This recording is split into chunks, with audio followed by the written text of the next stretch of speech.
विण दोघातली तुटेनाच्या 14 सप्टेंबरच्या भागामध्ये काय घडलेलं आहे ते आज आपण पाहणार आहोत. समर स्वानंदीच्या मागोमाग बसमध्ये बसलेला आहे आणि तिथेच त्यांच्या आनंदीच्या लग्नाची चर्चा चालू असते. समर तिला सांगत असतो की तू निलेश बरोबर लग्न कर वगैरे. त्याच वेळेला स्वानंदी त्या जागेवरून उठते आणि मागच्या सीटवरती जाऊन बसते. तर तिथेच समर जातो आणि तिथे लिहिलेलं असतं स्त्रीसाठी म्हणजे राखीव जागा वगैरे आहे. त्यावेळेला ते अहो ही स्त्रीसाठी जागा आहे, मग मी तुमच्या स्त्रीजवळच बसलोय आणि स्त्रीचाच प्रश्न सोडवायचा आहे मला. जागा बदलल्यामुळे लग्नाचा प्रश्न बदलणार नाही. त्यावेळेला स्वानंदी बोलते, ऐका ना प्लीज, तुम्ही माझ्या लग्नाचा विचार सोडून द्या. माझ्या लग्नासाठी तुम्ही माझ्या मागे मागे येऊ नका. माझ्या लग्नासाठी कोणतंही स्थळ बघू नका आणि कोणतंही स्थळ माझ्या घरी पाठवू नका. मग समर बोलतोय ठीक आहे, मग रोहनला त्याची अट मागे घ्यायला सांगा. मग मी कशाला तुमच्यासाठी स्थळे बघू? त्याने जर अट मागे घेतली तर माझ्या बहिणीचं लग्न होईल ना लवकर, आणि मला माझ्या बहिणीच्या लग्नापेक्षा काहीही महत्वाचं नाहीये. स्वानंदी बोलते ठीक आहे, मी बोलते रोहनशी. मग ठीक आहे बोलते, मग त्यावेळेला मी माझे प्रयत्न सोडून देईन. मग कधी बघणार? त्यावेळेला स्वानंदी बोलते की नाही, माझं माझं मी बोलणार त्याच्याशी, पण तो काय निर्णय देणार हे मला माहिती नाही ना. मग त्यावेळेला समोर बोलतो मग ठीक आहे, मग माझं मी काम मी करत राहणार, मी तुमच्यासाठी स्थळ पाहत राहणार. स्वानंदी चिडून बोलते, अहो किती जबरदस्ती करताय, असं करू नका. त्यावेळेला समर बोलतो की अहो ही जबरदस्ती नाही, उलट मी तुमच्यासाठी चॉईस देतोय की निलेश समजा नाही तुम्हाला आवडत आहे तर आपण तुमच्यासाठी दुसरं स्थळ शोधू, दुसरा मुलगा शोधू. स्वानंदी चिडून मोठ्या आवाजात बोलते, हे देवा, ह्या माणसाला चांगली भाषा दे. त्यावेळेला समोर बोलतो, ह्या बाईला सुद्धा चांगली भाषा दे, नाहीतर आमच्या दोघांचा मधला वाद कधीच मिटणार आणि आमच्या मध्ये संवाद सुद्धा कधीच होणार नाही. स्वानंदी समरला सांगत असते की मुलगा पाहण्यासाठी, लग्न करण्यासाठी कोणकोणत्या गोष्टी महत्वाच्या असतात.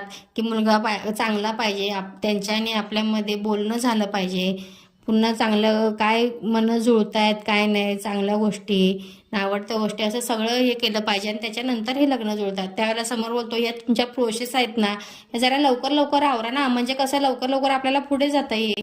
स्वानंदी वैतागते आणि बोलते, अहो तुमच्या सगळ्या प्रश्नांची उत्तर आता सध्या तरी माझ्याकडे नाही आहेत, त्यामुळे प्लीज प्लीज बंद करा ही प्रश्न तुमची विचारायची. त्यावेळेला समोर होता, अहो हे शुद्ध फसवणूक करताय माझी तुम्ही, तुमच्याकडे उत्तर असून तुम्ही मला सांगत नाहीये. त्यानंतर इकडे अधीराला दाखवलेलं आहे. अधीराला दाखवलेलं आहे. अधीरा कॉफी मागत असते, तेवढ्या तिथं त्यांची आई येते आणि आई बोलते, अगं कॉफी तुझी तू बनवून घे, कशाला त्याला सांगतेस? त्याला बोलते, का का सांगायच नाही? अगं लग्नानंतर तुला सवय व्हायला हवी.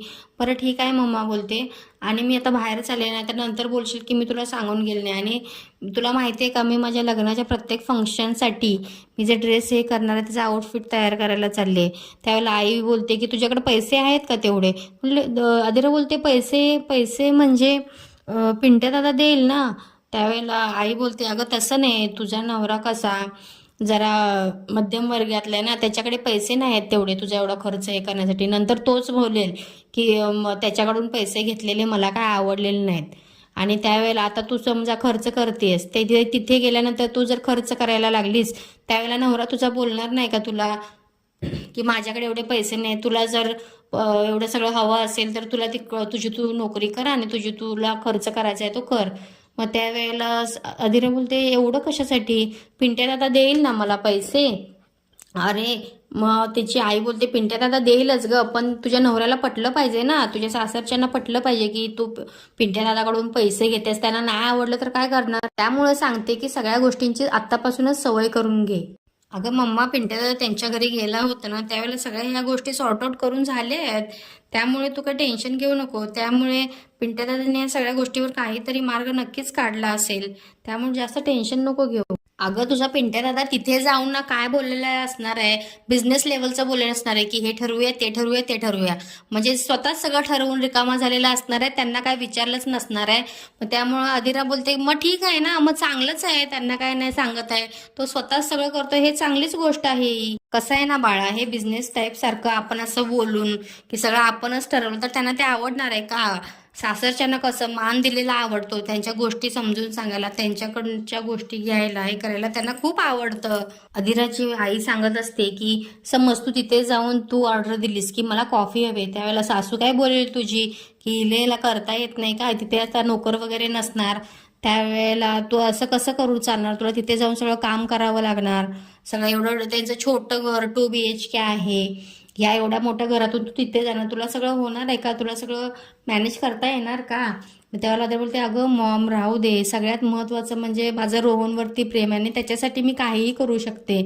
तो जिथे जिथे राहील तिथे मी राहू शकते आणि कामच काय घेऊन बसलेस, तिथे गेल्यानंतर मी सगळं कामं शिकेन आणि करेन ते त्याच्या घरी, एवढं काय टेन्शन घेऊ नकोस.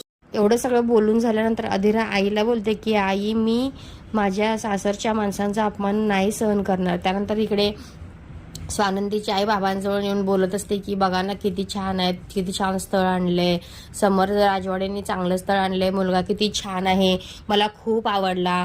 आणि बघा ना त्या स्वानंदीला तयार व्हायला सांगा ना, नाहीतर असं होईल ना, तेलही गेलं तूपही गेलं आणि हाती लागली 2 मुलं, म्हणजे दोघांचेही लग्न होणार नाही. तो समजा स्वानंदीने लग्न नाही केलं, रोहन आणि अधिराचंही लग्न होणार नाही. त्यामुळे दोघंही पोरं घरात आणि तिकडे अधिराची आई तर काय गप्प बसणार नाही, ती लगेच ती मुलगा शोधणार आणि अधिराला देऊन टाकणार. त्यामुळे काय होणार, रोहनचंही नुकसान होणार आणि अधिराही दुसऱ्या घरी जाणार. माझं जरा ऐकत जा, उगाच हे असं करत जाऊ नका, नळी फुंकली सोनारे आणि वारे गेले वाय वाय, इकंड ऐकला आणि इकंड सोडून दिलं, अशा प्रकारे आई त्या बाबांना सांगत असते. बाबा पूर्ण ऐकून घेत असतात. बोलतस तू बोलतेस ते बरोबर आहे. त्यानंतर रोहन आणि अधिराला दाखवलेलं आहे. अधिरा सांगत असते की तुझ्या नंदुताईसाठी पिंट्या दादा चांगलं स्थळ शोधतोय, चांगलंच होणार बघ, तू 1 नंबर स्थळ शोधणार एकदम मस्तपैकी. त्यावेळेला रोहन बोलत असतो का गं, पण रिक्रुटमेंट शोधणं वेगळं आणि स्थळ शोधणं वेगळं. त्यावेळेला अधिरा तिला समजवत असते की अरे नाही रे, मस्त स्थळ शोधेल बघ, नाही मी तुला नाही का शोधलं, तसंच तोही शोधणार आणि चांगलंच होणार. आता जाऊ दे, ते दोघं जण बघून घेतील काय करायचे, आपण तेवढं मस्तपैकी एन्जॉय करू. त्यानंतर इकडे स्वानंदी आणि समरला दाखवलेले आहे. स्वानंदी बोलते, अहो मुळात मेन म्हणजे तुम्ही नका स्थळ बघू आणि लगेच अशी लग्न नाही होत, भरपूर स्थळं पाहायला लागतात. त्याला समोर होतं, मग मीही पाहिलेत, लिस्ट दाखवू का, आणि त्याच्यातून एवढ्या सगळ्यांच्या मधून मी तुम्हाला तो एक मुलगा चूज केला होता, तोही तुम्ही नाकारलात. तर स्वानंदीला धक्का बसतो, तुम्ही माझ्यासाठी स्थळं एवढी पाहिलेत. तर समोर तो, मग काय लिस्ट पाठवू का, मग का तुम्ही रिजेक्ट का केलीत.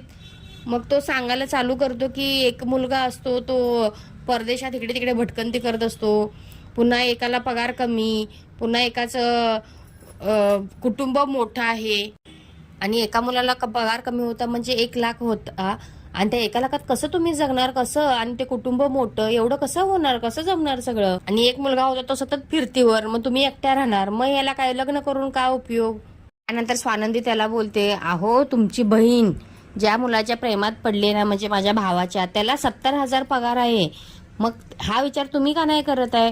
म्हणतो, अहो ते 2 जण प्रेमात आहेत, ते प्रेम आहे म्हटल्यानंतर त्यांनी ऍडजस्टमेंट करतील, तुम्ही कशाला टेन्शन करताय, आणि तुम्ही पडलाय का प्रेमात ऍडजस्टमेंट करायला, तसं नाही ना. समजा काय पुढे काय अडचणी आल्या, त्यावेळेला ते प्रेम करणारे 2 जण एकत्र येऊन बघतील काय करायचंय ते, पण तुमचं प्रेमच नाही, मग तो मुलगा वाईट निघाला, काय झालं, त्यावेळेला तुम्हाला त्रास होणार नाही का त्याचा.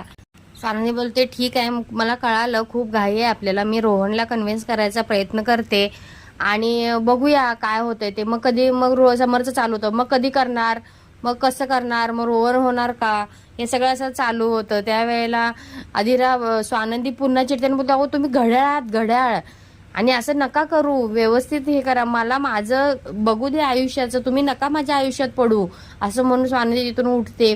आणि त्यावेळेला तिची ओढणी त्या सीटमध्ये अडकते आणि नंतर ते बॅकग्राऊंडला म्युझिक चालू होतं, विन दोघातली तुटेनाची, आणि समोर असं बघत बसलेला असतो आणि ती स्वानंदीशी काढते ते, तर तिला निघत नाही, मग समोर बोलतो की थांबा मी काढतो, असं दाखवलेलं आहे.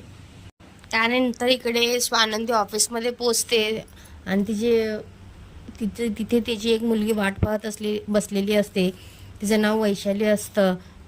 तर ती बोलते की हो का.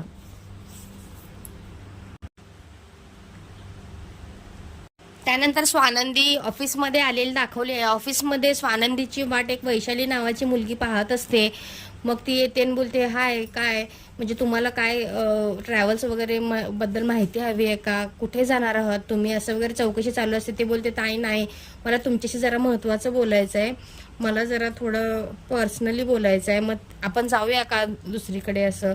मग ती बोलते, आपल्या केबिनमध्ये जाऊया, तिथे तुम्ही मला सांगा. तर ती वैशाली नावाची मुलगी रडायला लागते डायरेक्ट आणि बोलायला लागते की ताई माझं निलेशवरती प्रेम आहे, आम्ही 1-2 वर्ष झालं आम्ही प्रेमात आहे आणि समर राजवाड्यांनी स्थळं बघायला सांगितल्यानंतर, त्यांनी तुम्हाला बघायला सांगितल्यानंतर त्यांनी होकार दिलेला आहे. पण आमचं खूप प्रेम आहे एकमेकावर आणि तो समर राजवाड्यांच्या सांगण्यावरून हे लग्न करतोय. तो त्यांच्यासाठी काहीही करू शकतो, कारण त्यांचं काय आहे ते मला माहीत नाही, पण तो जे सांगतील ना ते तो करणारच आहे.